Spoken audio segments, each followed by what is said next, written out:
আরে মানে ওপেন করবে ওকে হরি বল।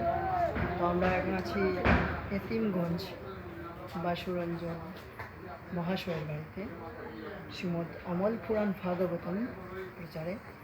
তো শিল প্রভুপাদ বলছেন ভাগবতে, যদি কেউ শ্রীমৎ ভাগবতম ঘরের মধ্যে প্রবেশ করে তাহলে প্রতিদিন ৩৩ কোটি দেবতারা ওই ব্যক্তি এবং ওই বাড়িতে পরিক্রমা করে।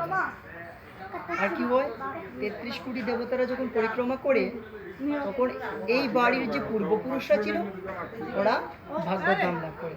যদি ওরা নরককুণ্ডে থেকে থাকে তাহলে এই অমল পুরাণ ভাগবতের মাধ্যমে ওরা ভাগবত ধাম লাভ করে। তোমাদিদেবম করুণানিধানম তোমালবর্ণম সুহিতার অবতারম অপার সংসার সমুদ্র সেতু ভজাম্যে ভাগবতম সর্বতম। বলা হচ্ছে এই ভাগবত হচ্ছে অপার সংসার সমুদ্র পার করার সেতু। সুতরাং অসংখ্য ধন্যবাদ এবং ওনাদের ফ্যামিলিকে অনেক অনেক ধন্যবাদ যে কোন জন্মের স্বীকৃতির ফলে অমল পুরাণ শ্রীমদ্ ভাগবতম ওনার ঘরে চলে এসেছে। থ্যাংক ইউ প্রভু, হরি বল।